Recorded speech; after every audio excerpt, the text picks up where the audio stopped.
Olá, boa noite. O Debate Brasil começa agora e nessa terça-feira uma sessão no Congresso Nacional deve analisar vetos presidenciais. Esse é um assunto delicado para o governo. O temor do Planalto é que a derrubada de alguns deles provoque prejuízo aos cofres da União.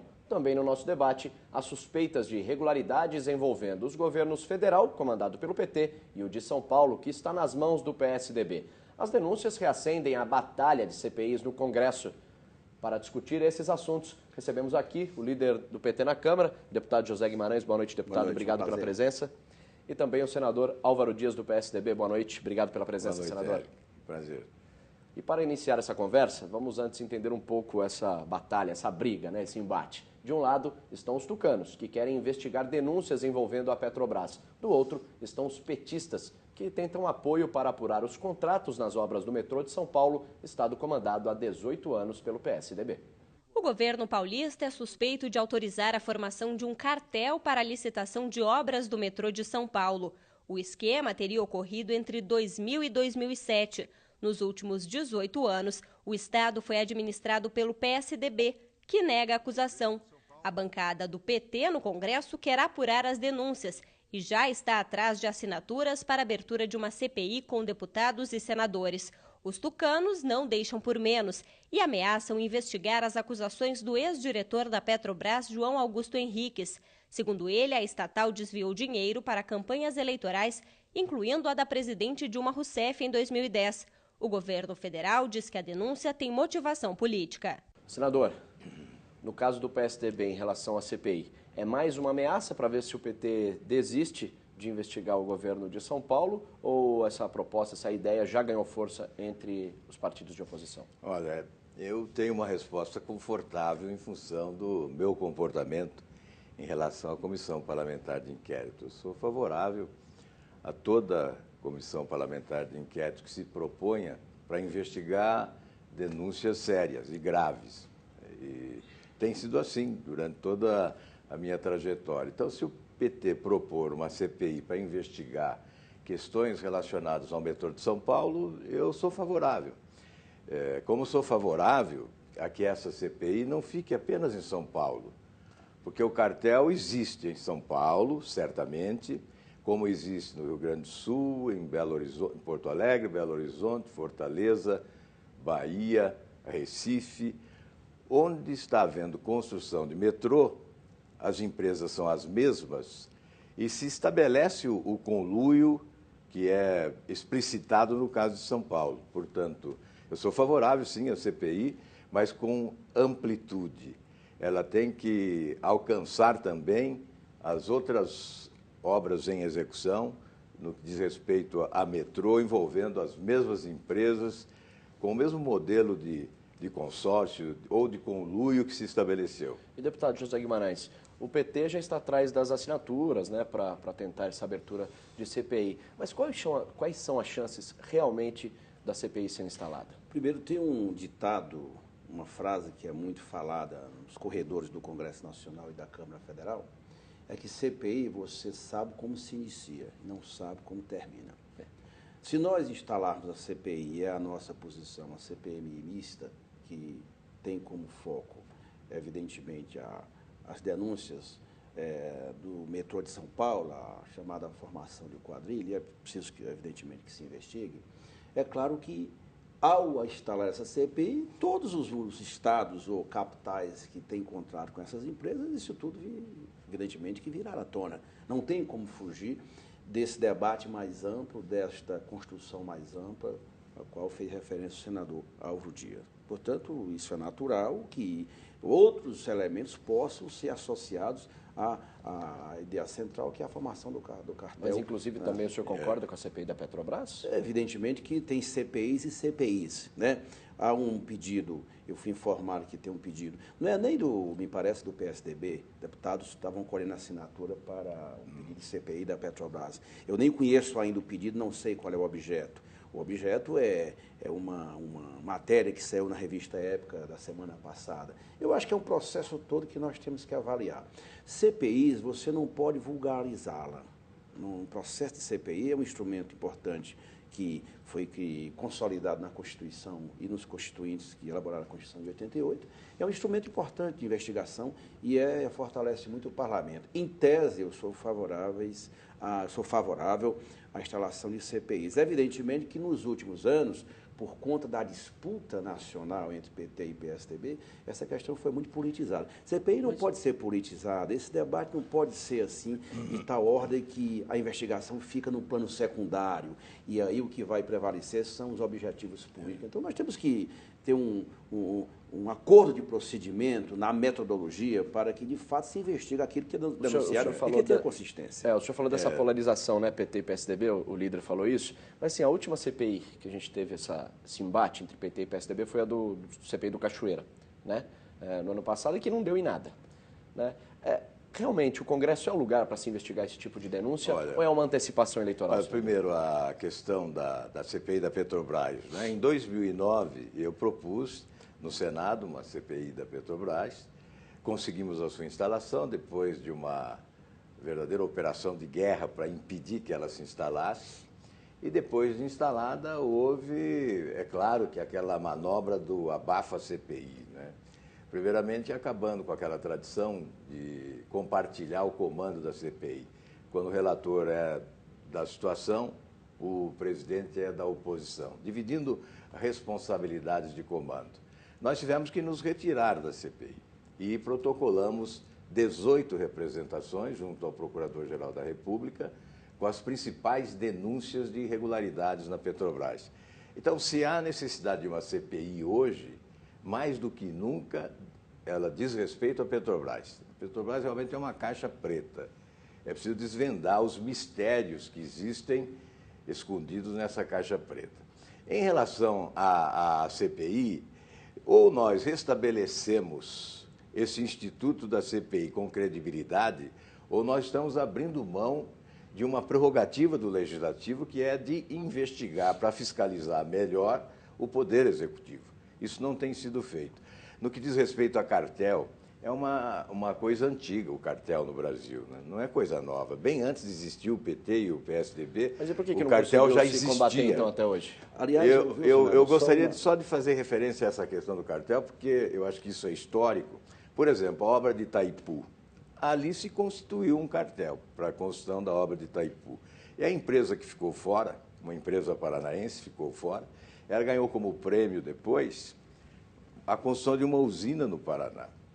E aí se deu outra vez o cartel. Eu assumi o governo e anulei essa licitação, uma batalha judicial em 12 rounds, derrotamos o cartel e fizemos a obra por 103 milhões de dólares a menos. Qual é a razão do sucesso do combate ao cartel neste caso? É que o técnico que estava na área presidindo a Copel, à época, era um técnico competente e honesto. E ele alertou o governador para a existência do cartel. Então, o governador teve a possibilidade de adotar as providências. Então, mas as escolhas, dos comandantes... Só se evita o cartel escolhendo rigorosamente os técnicos que cuidam das licitações, para que eles possam indicar ao governante a realidade da existência desse conluio que se chama cartel. Viu, senador? O melhor remédio para interditar o conluio ou cartel, como aconteceu agora no metrô de São Paulo, é exatamente aquilo que eu estou chamando de uma modernização da lei das licitações, a 8666. Nós relatamos essa matéria, senador, em 2011 e aprovamos o RDC, o Regime Diferenciado para a Contratação de Obras da Copa, né? Todas as obras que estão sendo feitas sob o regime diferenciado é um sucesso, porque dá mais transparência, agilidade e diminui o custo. Aí eu discordo. Só para fundamentar, eu vou dar o exemplo do aeroporto de Fortaleza. O aeroporto de Fortaleza, o segundo TPS em ampliação da pista, a obra vai ser concluída e vai ser entregue agora em abril. Foi a primeira obra sob o regime diferenciado, que nós aprovamos na Câmara, que eu relatei essa matéria. Sabe qual é o resultado? A obra de 500 milhões baixou para 400 e poucos milhões. 90 dias para concluir a licitação, sem nenhum aditivo e sem nenhum processo judicial. Ou seja, essa judicialização que é feita sob orientação da Lei 8666. Quando eu digo reformar a Lei 8666, é porque nós temos que modernizá-la. Não é para facilitar a licitação, é para interditar os conluios, interditar os cartéis, como está acontecendo agora, e, portanto, é uma necessidade do Brasil, senador. Até porque a lei foi elaborada em 92, nós já avançamos, o Brasil hoje é 8. O Brasil não suporta... Todos os técnicos do Tribunal de Contas da União consideram que a lei precisa ser modernizada, reelaborada, tirar dela aqueles aspectos que ainda hoje permanecem como positivos e agregar outros, porque nós temos que dar celeridade nas obras de infraestrutura do Brasil, do país, com fiscalização, com o rigor do Tribunal de Contas da União, em todo o processo licitatório. Para mim, é um sucesso, foi um sucesso. O senhor não acha que é bem assim? Claro que não. Não? É por isso que é bom o debate, né, para ver como há discordância. Eu acho que esse regime diferenciado aí é a porta aberta para a corrupção. É a festa para os empreiteiros desonestos. Veja que o Estado de Brasília, 1 bilhão e 500 milhões de reais. Isso é mais do que superfaturado, isso é uma vergonha, isso é um assinte, é uma afronta.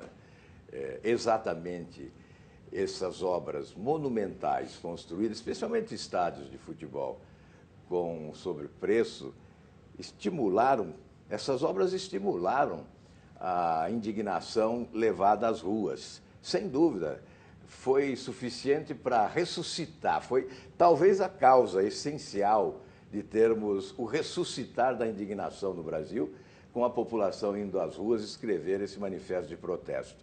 Eu não concordo, nós ingressamos inclusive com uma ação direta de inconstitucionalidade, o procurador da República também considerou inconstitucional e indicou também as causas dessa inconstitucionalidade e, no mérito, essa porta aberta para a corrupção. Alguns ministros do Supremo também declararam-se contra esse regime diferenciado. Lamentavelmente, até hoje, o Supremo Tribunal Federal não julgou essa ação direta de inconstitucionalidade, mas nós estamos assistindo aí a um festival de superfaturamento. O Brasil se tornou o paraíso do superfaturamento em razão desse instrumento. Por exemplo, senador, os maiores superfaturamentos, eles estão sendo denunciados sob a égide da Lei 8666. Por exemplo, as obras do metrô de São Paulo e de outras capitais, que não é só São Paulo. É sob a 8666. Como é que você evita a formação de um cartel? Apesar dela, há superfaturamento. Sem ela, seria muito pior. Você segura o preço.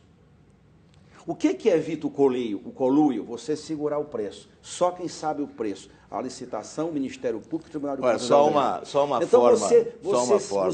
Você mantém sob sigilo o preço. Quem elabora o projeto básico executivo é responsável pela conclusão da obra. Portanto, nós não queremos um regime diferenciado, foi para aquele momento. Agora nós queremos reformar a Lei 8666, senador, porque essa lei foi elaborada em 92, né, sob o governo do ex-presidente Collor. Portanto, ela precisa ser modernizada para dar celeridade, modernizar licitações, poder fiscalizatório maior dentro dos órgãos de controle. É isso que nós precisamos do país, porque senão o país para. Só se admite a modernização para impor rigor maior, para afrouxar de forma alguma. Eu estou apresentando um projeto, mas senador, eu o 310.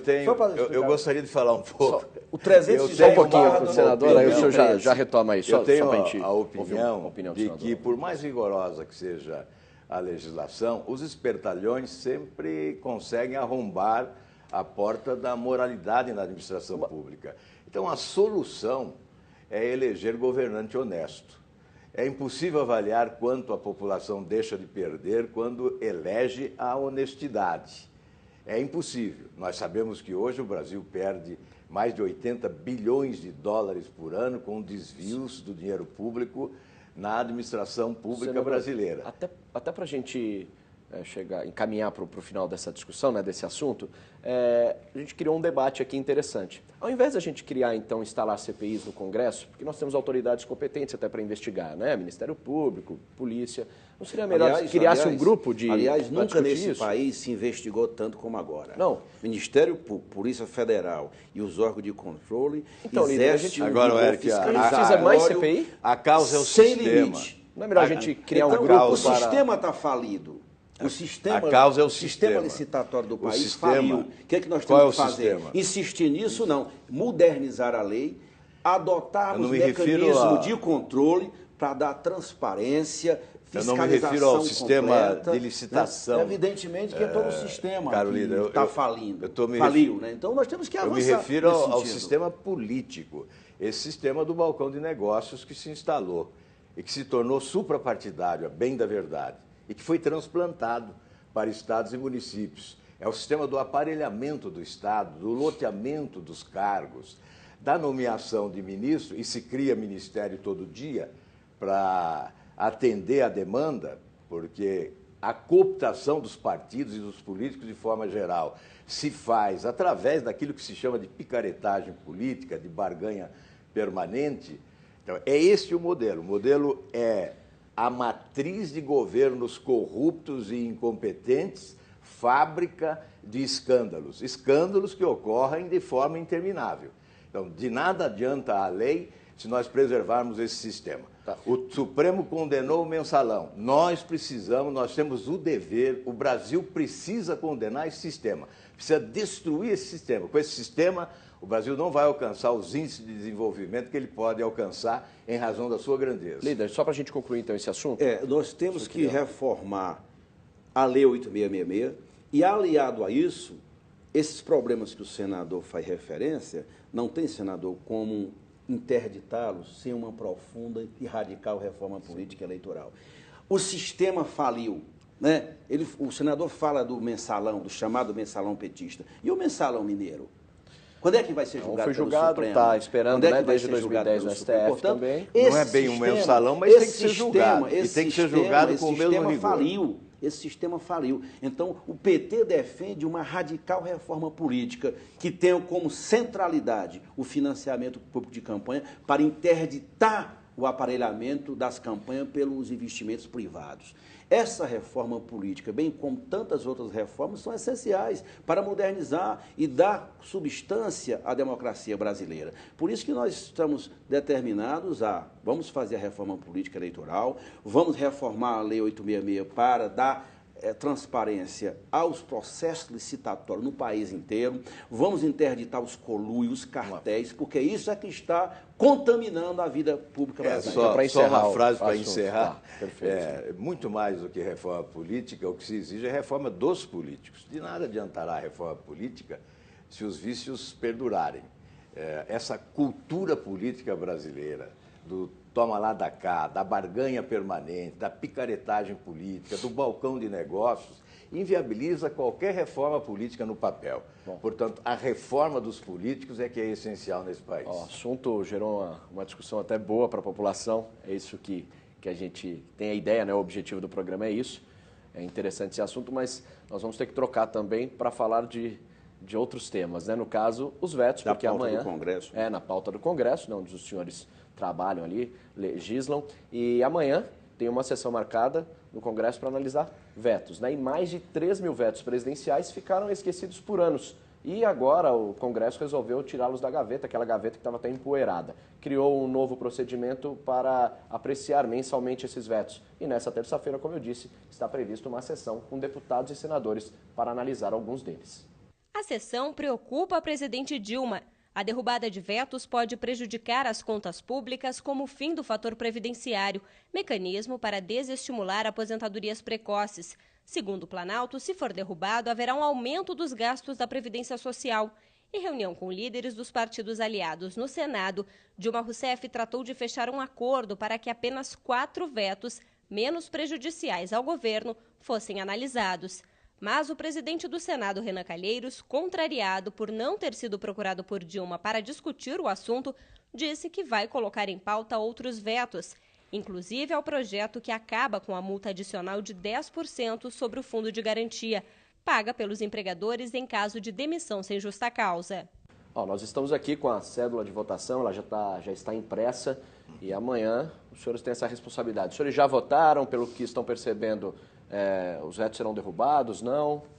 Olha, nós temos 4 vetos. O presidente do Senado incluiu mais 2. Os 4 vetos iniciais, que são vetos apostos à medida provisória 606, 609, o PL 268 e que é o ato médico, e o PL, que trata da questão do Fundo de Participação nos Estados.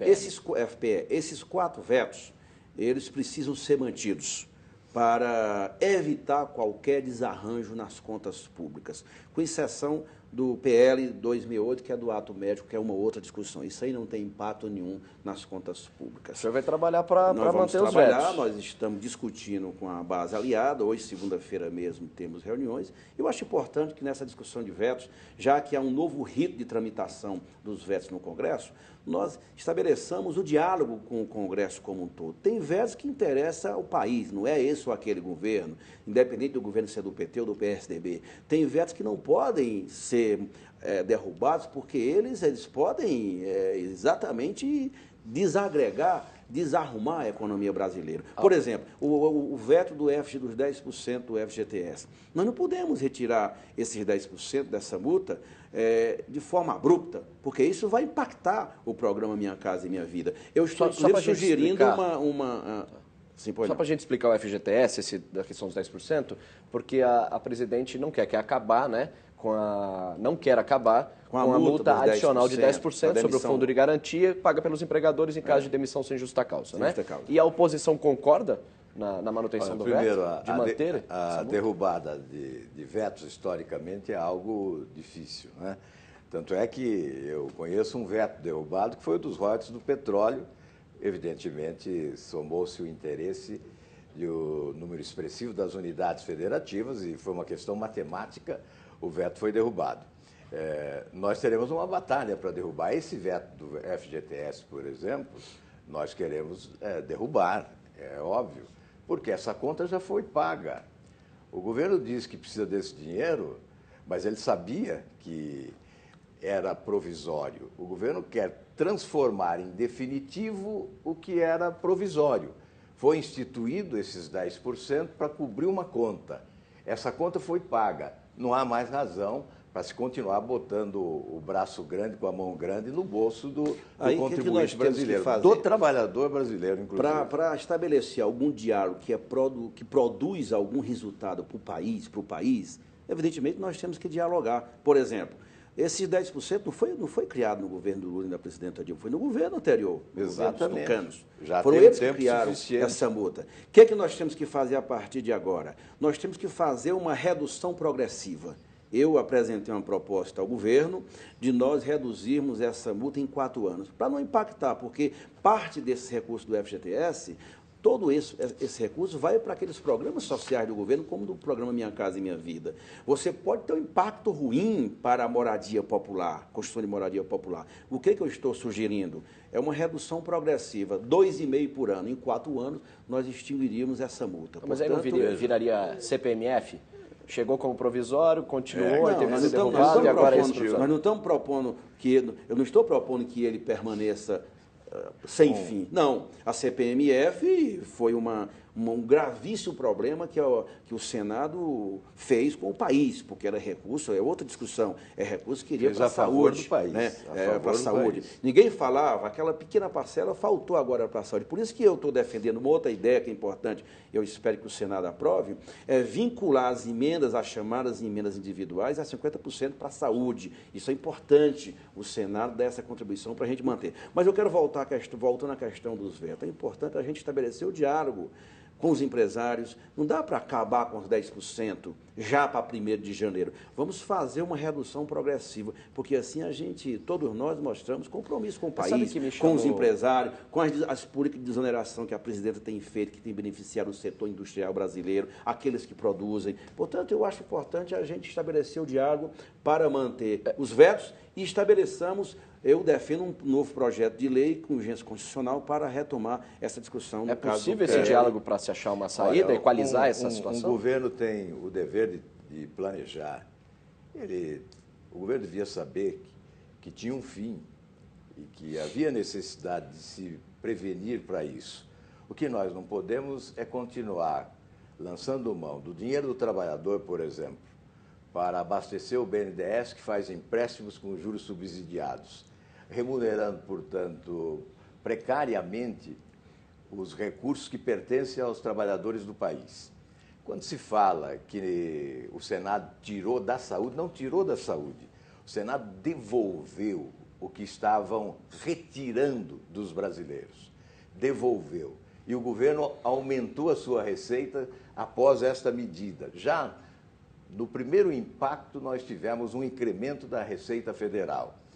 O governo quer justificar a sua irresponsabilidade em relação à saúde pública brasileira com a ausência da CPMF, quando, na verdade, o governo tem sido incompetente no gerenciamento, não planeja. O Banco Mundial é que revelou isso. Quais os problemas da saúde no Brasil? Falta de competência administrativa, falta de planejamento e muita corrupção. Roubam demais na área de saúde do Brasil. Voltando, cometem aí um crime mais do que hediondo. CPMF. Só para a gente finalizar. 95% dos brasileiros não pagavam essa pequena contribuição. Todos os brasileiros pagavam indiretamente, mesmo quem não tinha 90, conta bancária. Vou repetir, nenhuma pessoa 100% de baixa dos brasileiros renda pagava a CPMF. O Senado a CPMF fez o quê? estava embutida no preço das coisas. A maioria do Senado. Ela foi por birra. O Senado quis prejudicar o presidente Lula. Tanto é que não deu resultado. Por isso que hoje nós estamos numa verdadeira cruzada pela aprovação da MP dos médicos. Exatamente então, com os investimentos na área da saúde. Esse argumento... Bem como, senador, os investimentos que estão sendo feitos e levar médico para as populações mais carentes do Brasil é uma outra discussão. Senhores, que nós precisamos vincular. Vamos só encerrar essa questão do CPMF, porque ela não vai a veto, né? A questão não vai a veto amanhã. Não é para encerrar, eu gostaria de dizer que houve um descuido do deputado, porque não faz jus à inteligência dele, esse argumento. É evidente que a CPMF onerava todos os brasileiros, 100%, direta ou indiretamente. Quem tinha conta bancária e quem não tinha conta bancária. Porque a CPMF era embutida no custo dos produtos consumidos pelos trabalhadores, desde a cesta básica. Então, por falar em cesta básica, senador, falar em cesta básica, produtos consumidos aí pela população, nós temos um outro veto que será analisado amanhã, que é o veto sobre a desoneração de produtos de primeira necessidade. Só que o Congresso incluiu outros produtos. Aliás, o Congresso fez uma cesta básica do tamanho do oceano. Isso. Né, que você tem, por não exemplo, pode caracterizar. Por isso que esse veto tem que ser mantido. Eu não quero acreditar que o PSDB vai votar contra esse veto. Tá, mas, a não ser por razões públicas, porque botaram tudo dentro da cesta básica. Sim, mas você tem camarão ali, eu concordo. Isso não é um produto de primeira necessidade. É uma cesta do tamanho do oceano. Portanto, nós temos que preservar aquilo que é fundamental para o brasileiro, aquele que sobrevive da cesta básica. Essa desoneração desses produtos é essencial para manter a economia e o padrão de vida dessas camadas da população que vivem se beneficia com a desoneração da cesta básica e tirar aqueles entulhos que foram colocados. Líder, mas, por exemplo, o camarão, básica. Acho que todo mundo concorda que não é um produto de primeira necessidade. Mas, por exemplo, molho de tomate, artigos escolares, o pão de forma hoje, né, que acho que a maioria dos brasileiros nós temos que consome. Separar, Como fica? Porque seria bom para a população esses, por exemplo, produtos. Né? Mas a população, nós temos que pensar a cesta básica para a população que compra. Não é a população em geral, né? Eu não tenho cesta básica, o senador também não, provavelmente. Portanto, nós temos que preservar aquilo que é a essência da cesta básica. A ampliação dos produtos enviados pelo governo, e aí vamos manter o veto, porque ele é fundamental para garantir, inclusive, o acesso da população que vive e depende da É bom lembrar, ao Eric e ao deputado, que o PSDB, através do líder Araújo na Câmara dos Deputados, Bruno Araújo, foi o autor da proposta de desoneração da cesta básica, que o Congresso aprovou e a presidente Dilma vetou. E depois a presidente assumiu a autoria da desoneração da cesta básica quando teve origem no Congresso. Aliás, é uma forma de desvalorizar o Congresso. Muitas vezes nós assistimos este fato, né? O governo veta, a presidente veta, e depois ela própria assume a autoria, desvalorizando o Poder Legislativo. Nesse caso, é claro, nós concordamos que alguns produtos não devem ser considerados integrantes da cesta básica. Então, é preciso analisar o que é cesta básica e o que não é cesta básica. Isso nós concordamos. Então, esse veto aí praticamente... nós temos esse veto, que é um veto importante. Isso tem impacto, sim, na economia brasileira. E tem o do Fundo de Participação dos Estados, por exemplo, que é um repasse importante, né, de uma parcela de imposto de renda e também do imposto sobre produtos industrializados que vai para os estados, né, e depois também repassado para os municípios. Os senhores acham que a presidente vetou um artigo lá que, a hora que ela desonera imposto, também descontaria desse repasse? Isso vai fazer bondade com dinheiro alheio ou não? Isso tem que ser assim? Veja bem, se você avaliar os últimos 20 anos, todos os governos, desde a época do governo Sarney, o início do governo Fernando Henrique Cardoso, é difícil você imaginar um governo que tenha dado mais, digamos assim, assistência, mas, sobretudo, ter tratado com mais cuidado a questão federativa. Essa questão, a presidenta está discutindo com os governadores. Nem pode ser uma coisa, eu diria assim, nem tanto ao mar, nem tanto ao peixe, nem tanto ao pescador. Tem que ter um reequilíbrio do pacto federativo. Nós não podemos fazer essa discussão, evidentemente, sem levar em conta os estados, os interesses dos estados, como do meu estado, o estado do Ceará. Então, nós vamos trabalhar uma ideia, nós vamos tentar trabalhar um acordo para a votação desse veto até amanhã. Não sei se é possível, porque toda vida que se discute questões relacionadas ao Pacto Federativo, cada governador chega e diz, eu quero mais. Olha, E esquece a questão federativa. Questão Portanto, nós vamos um trabalhar, vamos procurar fazer um acordo como esse do FGTS também. Os outros não. Os outros votos precisam ser mantidos. Mas esses dois eu acho que dá para a gente buscar algum entendimento, envolvendo inclusive a oposição, para preservar os interesses do Pacto da Federação. O governo tem feito, sim, cortesia demais com o chapéu dos estados e dos municípios. Eu próprio tenho um projeto que obriga o governo a compensar os municípios quando concede isenções a determinados setores da economia. Primeiro, quem elege o setor a ser contemplado é o Poder Executivo, como se fosse dono da verdade. E depois, tira de quem? Tira dos municípios e dos estados. Esse veto nós vamos trabalhar para derrubar. Esta parte do veto nós temos que derrubar. O governo não pode continuar fazendo cortesia com o chapéu dos municípios e dos estados. Agora, ainda há um projeto, sou relator na Comissão de Educação, em que o governo quer isentar a FIFA de pagar ISS a municípios durante a Copa do Mundo, a poderosa FIFA, tirando dinheiro dos sofridos municípios brasileiros. Não é possível que o governo continue a fazer cortesia desta forma. O desequilíbrio do sistema federativo é brutal e sem precedentes. É por isso que se fala tanto hoje num novo pacto federativo. E além, não é nem só, eu acho que a solução para isso, meu caro, é uma reforma tributária. Não tem equilíbrio do pacto federativo sem uma reforma tributária. Uma reforma tributária que preserve os interesses da federação, que trate da questão da guerra fiscal, que cada estado é um verdadeiro assassino contra o outro, né? Que unifique as alíquotas do ICMS que são cobradas. Por exemplo, eu estava numa discussão, num debate que o presidente da Casa fez com os governadores. E eu vi o tamanho, o hiato que separa o governador do Ceará, por exemplo, e o governador de São Paulo. Ninguém quer perder, todo mundo quer concentrar. E, evidentemente, o governo fica, muitas vezes, o governo central fica sem ter uma saída, né, para preservar os interesses da federação. Ninguém pode quebrar o pacto federativo. Por exemplo, quando você faz uma desoneração, e não venha me dizer que a desoneração da folha de pagamento não é importante. O governo desonerou 20 e tantos setores da economia brasileira, para preservar, sobretudo, o emprego. Evidentemente, quando você desonera e tem algum impacto no município, não nos estados, mas sobretudo no município, faz o que a presidenta Dilma fez agora.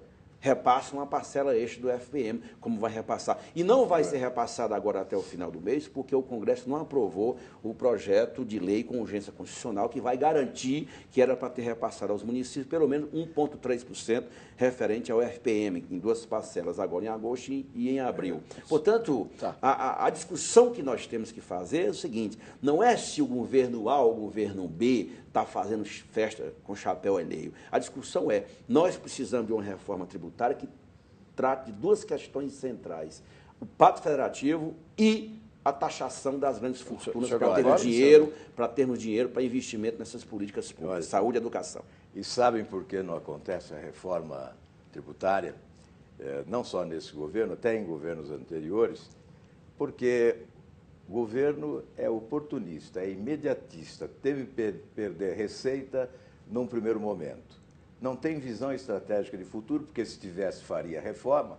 já que com a reforma nós vamos conferir um dinamismo maior à economia. A roda da economia vai girar com mais força, o país vai arrecadar mais e os produtores pagarão menos.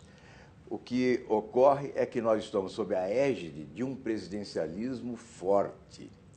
E nenhuma reforma de profundidade acontece se o presidente da República não deseja, se o presidente da República não lidera, não coordena e não comanda o processo, já que é ele que elege o presidente do Senado, o presidente da Câmara, tem uma maioria esmagadora, embora esse trator esteja desgovernado nesse momento, a maioria do governo é confortável para comandar. E quando tem dificuldades, faz como agora, libera um lote recorde de emendas parlamentares em função da votação dos vetos. Mas a conclusão sobre reformas, tanto reforma política quanto reforma tributária, elas não acontecem porque quem preside o país não tem interesse e não deseja. Mas toda essa discussão, por exemplo... Mas só um dado importante, dentro do que o senador está levantando, o Brasil lembra que no primeiro mandato do presidente Lula, ele reuniu os governadores e encaminhou para o Congresso uma proposta de reforma tributária. Lembra o nosso telespectador?